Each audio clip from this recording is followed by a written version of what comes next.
मुझे बताया गया लोकतंत्र सेनानियों के माध्यम से आपने कोई 2, 4, 5 बात कही है, मैंने वो तो पढ़ ली है, उसको तो सारी मानता ही मानता हूं, कुछ छोड़ने वाला नहीं वो जो आपने बात कही है। आपने कहा कि लोकतंत्र सेनानियों को सर्किट हाउस विश्राम गृह में 50% की छूट और 3 दिन तक ठहरने की छूट दो, बिल्कुल हो जाएगी, कोई मना नहीं है, उसमें क्या दिक्कत है? आपकी दुनिया है, आपने अधिकार दिया है। आपने कहा वर्तमान में अनेक जीवंत दिवंगत लोकतंत्र सेनानी ताम्रपत्र से रह गए थे, तो हमने कहा सबको देंगे, कोई भी छूटा हो आपकी लिस्ट से वेरीफाई कर लेंगे, सबको ताम्रपत्र देंगे।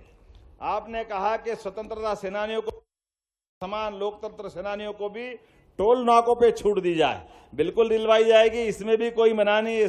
आप किसी टोल नाके पे जाएं, अपना पास बताएं, उसमें आपको ये पात्रता दी जाएगी। आपने कहा कि आयुष्मान योजना के तहत बीमारियों के इलाज पर व्यय के भुगतान में अधिक विलंब नहीं होगा, बिल्कुल नहीं होगा, किसी हालत में समय पे भुगतान होगा, आपकी ये समस्या भी हल करेंगे।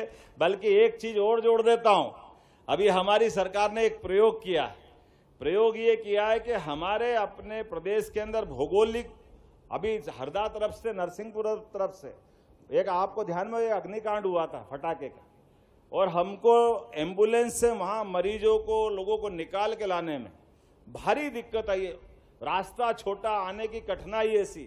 तो इतना बड़ा भौगोलिक एरिया है, यहाँ कोई भी बीमार हो जाए, कोई घटना घट जाए तो तुरंत बड़े हॉस्पिटल पहुंचाने के लिए कोई प्रबंधन नहीं।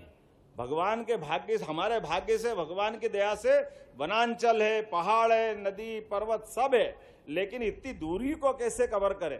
तो बीमारी की अवस्था में, आकस्मिक रूप से कठिनाई में हमने एयर एम्बुलेंस की व्यवस्था खड़ी करी है कि कोई भी कहीं बीमार हो तो आकस्मिक रूप से उसको उच्च जगह पर ला करके योग्य प्रकार से इलाज कराएं। अभी आपने लिखा नहीं है, मैं ये इलाज भी आपको कराने की घोषणा करता हूं। कोई भी हमारा स्वतंत्रता सेनानी के समान लोकतंत्र सेनानी भी कोई बीमार होकर कहीं भी किसी स्थान पर रहेगा और उसको तुरंत गंभीर चिकित्सा अवस्था के आधार पर अगर एयर एम्बुलेंस की जरूरत पड़ेगी, सरकार वो देकर के उसकी भी मदद करने का प्रयास करेगा। आपके प्राण जरूरी है, बीमार की इस अवस्था में ये साधन जरूरी, इसके कारण से हमने ये निर्णय किया है।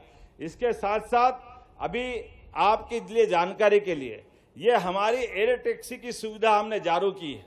एयर टैक्सी की सुविधा के आधार पर जिसको सिंगरौली, जबलपुर, रायपुर, जबलपुर, रायपुर पुराना मध्य प्रदेश था, अभी हमारा अपना मध्य प्रदेश ग्वालियर से लगा करके रीवा तक का इस पूरे बेल्ट के अंदर हमने एयर टैक्सी की सुविधा भी चालू की है। तो इस एयर टैक्सी की सुविधा में अगर आप उसमें आना जाना चाहोगे तो आपको भी 25% की छूट सरकार के द्वारा देने की घोषणा करेंगे। आकस्मिक रूप से जल्दी आना है तो एयर टैक्सी में आपको भी सुविधा देंगे, क्योंकि ये सुविधा आप ही की तो है, हम में से हर एक का हक है, क्यों आना जाना नहीं चाहिए। एक आपने बात कही कि लोकतंत्र सेनानियों के स्वर्गवास के बाद राजकीय सम्मान के साथ अंत्येष्टि होना चाहिए, तो यह हक होना ही चाहिए, इसमें क्या दखल। हमारे मीसाबंदियों का भी सम्मान लोकतंत्र सेनानियों की तरह उसी समान लोकतंत्र सेनानियों का होता है, मीसाबंदियों का, और उनमें कोई अंतर नहीं किया जाएगा। अभी तक इसमें 8,000 रुपये अंत्येष्टि में मिलते हैं, अब 10,000 रुपये अंत्येष्टि के समय देने की व्यवस्था की जाएगी।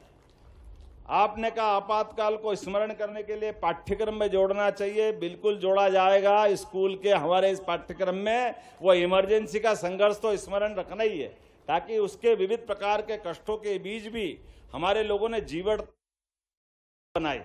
ये बहुत बड़ा संघर्ष है। मैं आप सबको इस अच्छे एकत्रीकरण की बधाई देता हूं, क्योंकि मैं मीसाबंदी की बधाई तो दूंगा नहीं, क्योंकि आपातकाल का दिवस था, वो तो बहुत खराब दिन था, ये काला अध्याय था, लेकिन आप सब ने मिलकर के जो संघर्ष किया, मैं आपको बधाई देता हूं। इसके अलावा आपके अपने परिवार के अंदर भी बच्चे बड़े हो रहे हैं, नया व्यवसाय चाहिए, कोई काम धंधा चाहिए, तो हमने निश्चय किया है कि अलग अलग प्रकार से निवेश के सारे मामलों में जिनको अपने उद्योग धंधे लगाना है, कोई कामकाज करना है, जिनको लघु उद्योग, कुटीर उद्योग, हैवी इंडस्ट्री, जो भी काम करना, आप सूची बनाकर उनके बच्चों की भी देंगे तो उनकी प्रशिक्षण कराकर यथा योग्य जैसी व्यवस्था है, उनके रोजगार के प्रबंधन भी अपनी सरकार के द्वारा किए जाएंगे। क्योंकि हमारे अपने लोग अगर इस व्यवसाय से जुड़ते हैं, वो हमारी विचारधारा के साथ अगर राष्ट्र की धारा में आर्थिक रूप से भी समृद्ध होते हैं, तो गलत क्या है? जब हम सबके लिए सोचते हैं तो उनके लिए तो सबसे पहले सोचने की जरूरत है जो इसके हकदार है।